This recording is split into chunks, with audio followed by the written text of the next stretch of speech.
Hi, it's Jean from Flamingo Math. Today we're looking at Lesson 3 in our unit on data analysis and statistics. And we'll be working with samples today, discussing biases and reliability, calculating margins of error. We work with data in statistics, and data can come in a couple of different forms. We can categorize data like a political preference or your favorite color, and we can numerically classify data like your weight or your salary. When we collect data,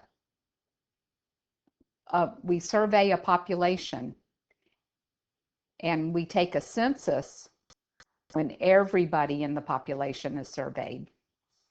So we're going to look at some statistics, which are numerical, a number that describes a sample or summarizes a sample, and parameters, that's also a number that describes a population. And when we gather information from just a part of the population, that's taking a sample of that population. Statisticians are concerned with margins of error. So if you have a very large sample size, we will have a very small margin of error. And this is what politicians do. They want to survey lots and lots of voters so that they can have a very good idea of the outcome of elections with a small margin of error. We're going to see this formula. And then a sample proportion, that's also a ratio. And it's the ratio of the number of times an event occurs, we'll call that X, to the sample size. So a ratio of the number of times divided by the sample size is called a sample proportion. So some of the sampling methods we're going to see are random, self-selected, convenience, systematic, stratified, and cluster. And each one of these has a definition that we'll want to be concerned with. So a random sample is when every individual in the population has an equal chance of being selected. And a self-selected sample is when members volunteer to participate. A convenient sample is when members are chosen because they're easy to get access to. And a systematic sample is when members are chosen using some rule, like every fifth person in the population, say. And a stratified sample is a population is divided into groups, and then members are randomly chosen from each group. And then a cluster is when the population is first divided into groups, and a sample of the groups is randomly chosen. So each one of these situations can be biased or not biased, and that's what we're going to take a look at today. So let's jump right in and classify a sample. When we have an editor of a skateboarding magazine and they want to find the reader's favorite places to skateboard, the latest edition of the magazine included a survey card, and the 429 readers completed the survey and returned the card. So if we go back, that to me would seem like a self-selected sample because the members volunteered to participate. So this would be self-selecting. The card was in the magazine.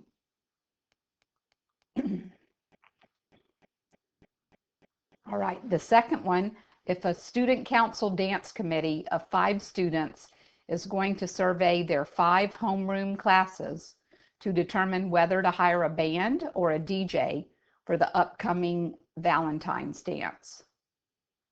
So let's take a look at our vocabulary here.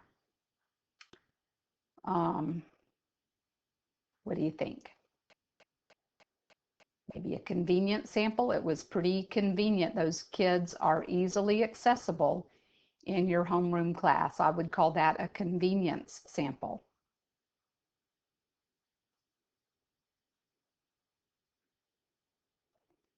All right, let's look at the third one. A state senator randomly selects 200 voters from each county to call regarding issues related to an upcoming legislation. So they're going to randomly select 200 voters. So let's go take a look at the vocab. What do you think? Is it a convenience sample?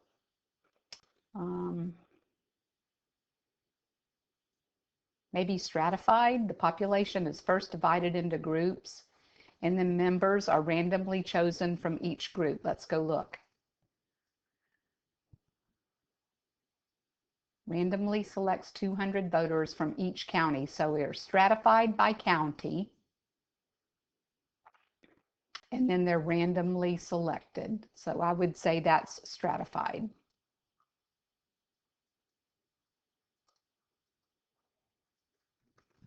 In part D, a research group selects every 20th person on a list of registered voters in a state to call about their intentions to vote in the next election. So every 20th voter, that sounds pretty systematic to me. Let's go read that. Systematic. Members are chosen using a rule, and our rule was every 20th voter, every nth person in the population. So we'll call that one systematic.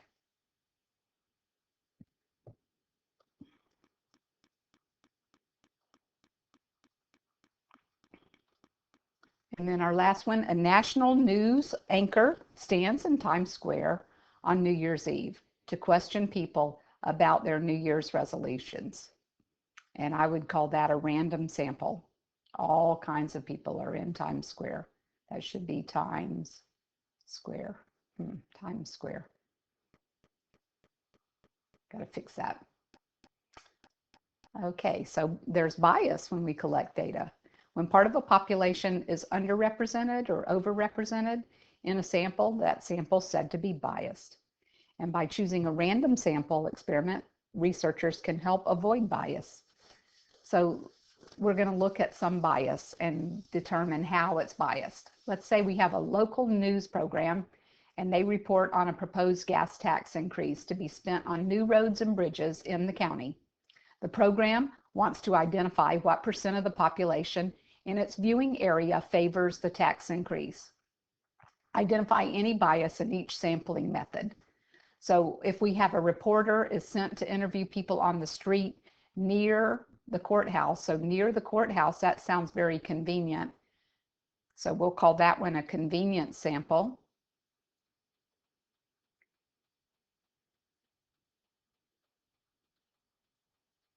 And you might want to stop the video and see if you can come up with a sentence in your own words how this would be biased. And then when you think you have the answer, come back and see if we agree. Okay, so I said this is a convenient sample and it does have bias. My reason is the location is very near the courthouse, and people who are in the government and work at the courthouse, or people who know the issues, may be visiting the courthouse, so they know about these issues, they might be overrepresented in a situation like this. So a convenient sample can be biased. How about this one? A news anchor invites viewers to call the program and express their preferences or concerns. I would say this is a self-selected sample because people are volunteering to do that. Self-selected. And is there some bias in self-selected? So try to come up with a sentence that would explain your thoughts and then come back to see if you got those same thoughts as I do. Okay, I said something like this. It's biased because people who decide to call in may overrepresent or underrepresent some of the views. And I thought about this example. If you're in favor of the program, you might encourage your friends to call in, and that would sway the sample size, the sample results, and show the bias there. Part C, let's say during the airing of the news, 500 people are selected at random for the viewing area. Then each person is contacted in a phone survey. So if they're selected at random, This is a random sample, and it's the least biased type of sample. A random sample has the least amount of bias.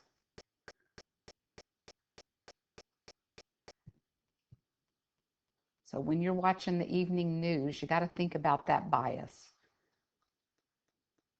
One of the things that we're trying to do when we're getting an education is learn how to think for ourselves.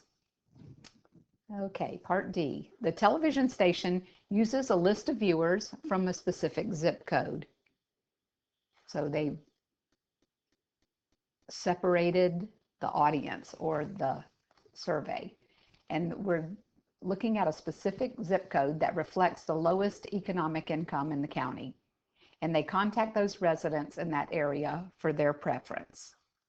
So what we call that a stratified, that was called a stratified sample. And that has some bias. So again, turn off the video and put into thoughts how that's biased, and then come back when you have a sentence written and see how we compare to each other. All right, I said something like this: because the sample population is from low-income families, people who are surveyed will be less likely to favor a tax because that tax is going to take away from their already limited income funds. Did you say something like that? Seems to make sense. Okay, in this next example, we're going to look at sample size and reliability. The size of a sample affects its reliability. There's a law called the law of large numbers, and it states that the variation in a data set decreases as the sample size increases. See how it's getting to that margin of error? With larger sample sizes, you're less likely to have a sample containing an all or nothing type of result. So we want to determine each scenario what would be the representative of the population, and we want to be able to explain why or why not. So let's say a personal trainer wants to know if adults near his local gym work out at least 3 times a week. He asks the first 50 adults that will talk to him at the entrance to a sports store on a weekday. So think about that. We've got 50 people who are walking into a sports store, and you're thinking about those types of people. Is that representative of the population? I would say no, it's not representative.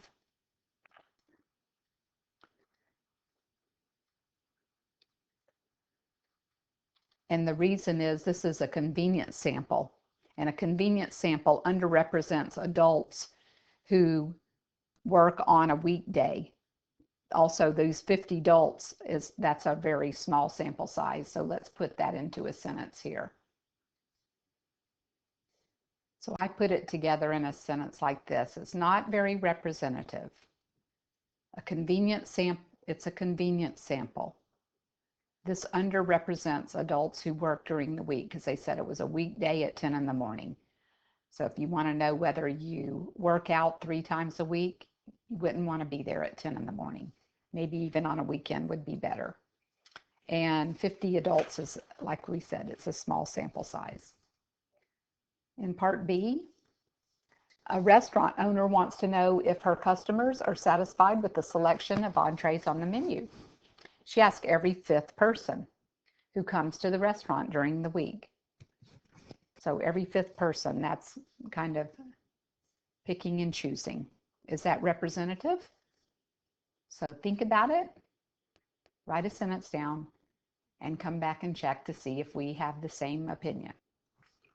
So I said something like this: to me it's representative because this is a random sample. There's less bias in a random sample, and it's a reliable representation of all of her clients and customers because different groups will be polled. And I'm thinking about like new customers could be the 5th person. Her regular customers that come all the time could be the 5th person.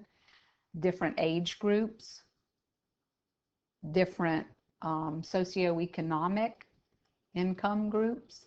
So it would be pretty random and O and very representative. Not sure where that scatter mark came from. We'll just erase that. Okay. And so income, etc. And then in example 4, let's say we have a math class and we measured the heights of students.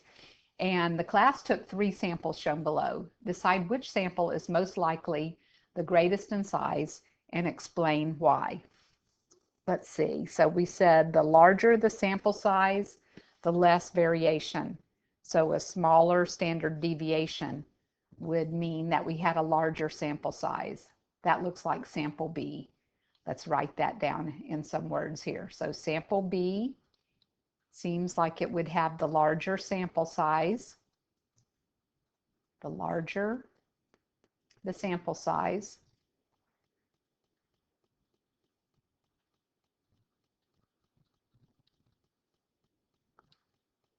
the less variation. The larger the sample size, the less variation. So we have a smaller standard deviation, smaller margin of error.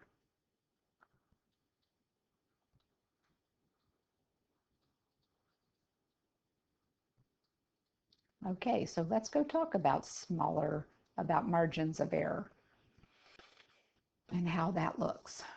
So in a margin of error formula, we said in the vocab that it's 1 divided by the plus or minus square root of the sample size. And I need to make my graph a little bit bigger here. So the margin of error, you can see from our picture that between here and here, we have 3% less. And between here and 45, 48, we have a 3% error.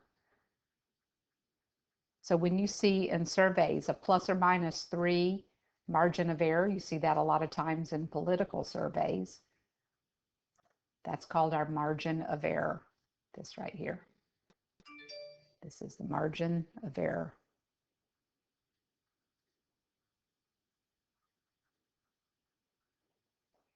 And right here in the middle, this is our sample proportion, our mean, the sample proportion.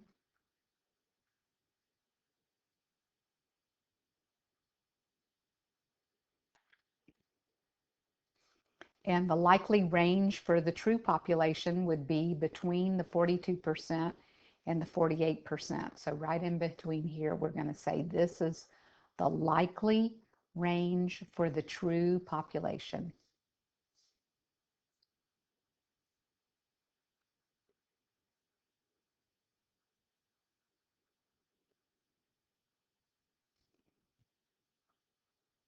So this kind of gives us a visual of what that terminology means when we're talking about surveys, margins of error, sample proportions, and the true population. So let's next go and explore some of those samples. In example 5, we have a poll that reports that 45% of voters favor the governor with a margin of error of plus or minus 3% in an election campaign. And we want to estimate the number of voters in the poll. So the margin of error formula, the error formula, said it was plus or minus 1 divided by the square root of the sample size. So we are told that the margin of error is plus or minus 3%. That means we could write that as an equation here and just solve the equation. So if we have a margin of error plus or minus 3%, and we're looking for the sample size, then we could solve for n. So 1 divided by 0.03 is going to be 33 1/3, I believe. Let's check that out over here. 1 divided by 0.03. Whoop. Where'd that come from?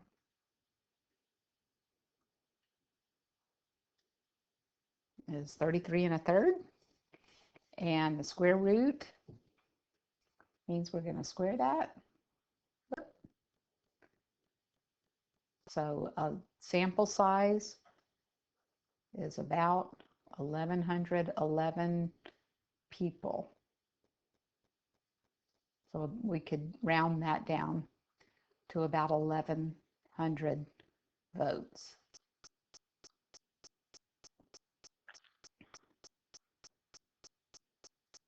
1,100 voters, take that back. 1,100 voters in that poll. In this one, you try and then turn the video off, come back to check your answer. In this case, I got somewhere 3,200 or 3,300 voters. Did you get work that looks like that? Piece of cake. Here's another real world connection. Let's say we have a random sample survey of 2,309 students. 878 of those students said they already had career plans after high school. We want to find the sample proportion for the survey. And in our definition, we said the sample proportion was the number of students, so that's X, which is 878, compared to the survey size, the sample size, which was 2,309 students. So that's about 878 divided by 2,309. Whoop, it's the 878.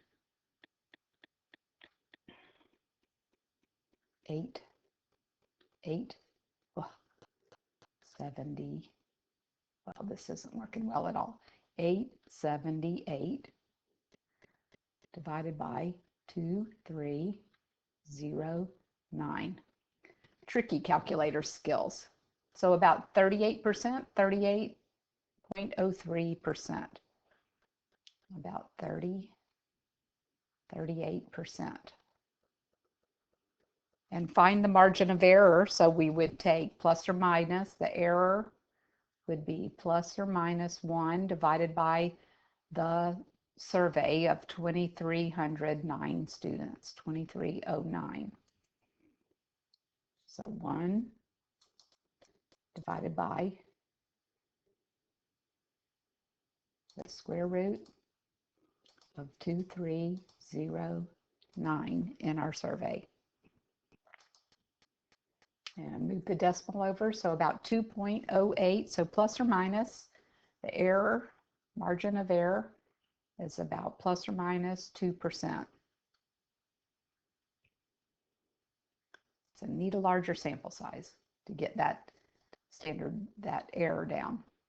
Use the margin of error to find an interval that's likely to contain the true population. So if we had the sample proportion, that was our mean. If we had 38%, so the 38%, and we're going to add or subtract the let's round it up, 2.08%.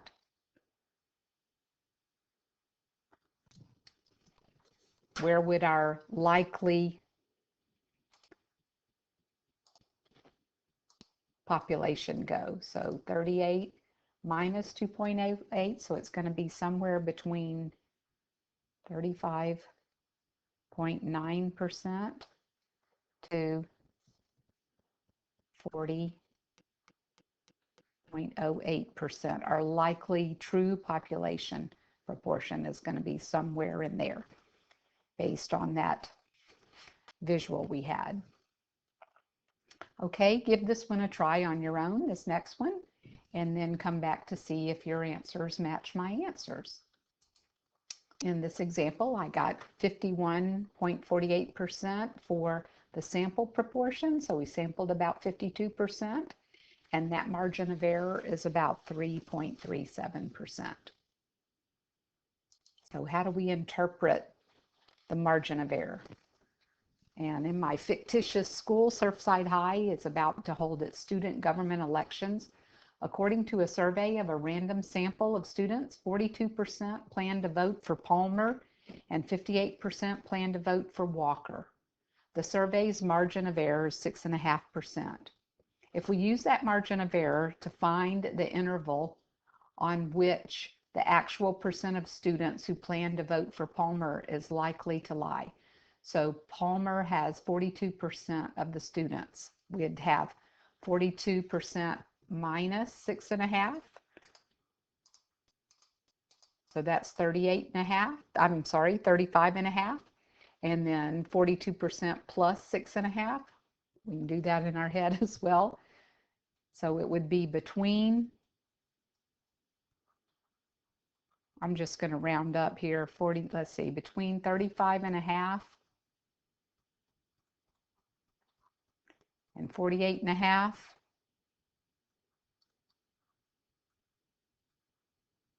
Percent would plan to vote, because we had 42% and we added and subtracted 6.5% to get to those true population. Part B, use the margin of error to find an interval in which the actual percentage who plan to vote for Walker is likely to lie. So what was Walker? Was 58%. So we want to do the same thing. 58%, we're going to add and subtract 6.5%.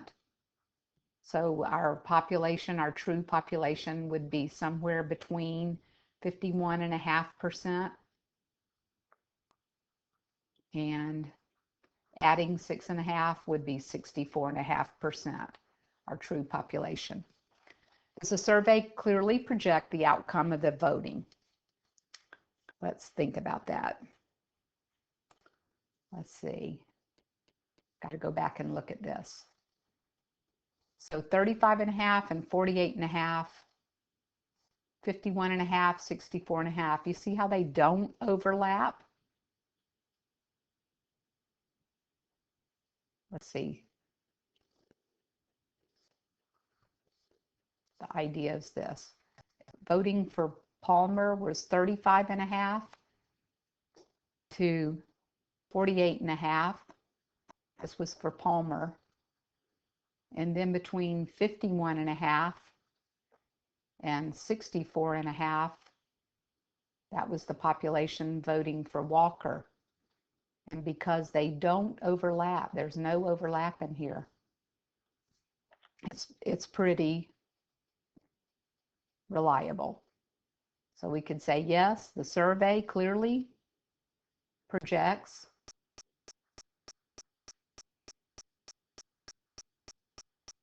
the outcome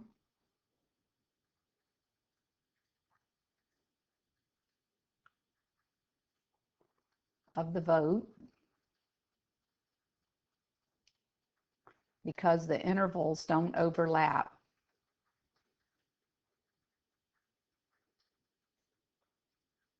I'm talking about the population, the actual population. Do not overlap. Okay, I think that's the end. I'll see you next time.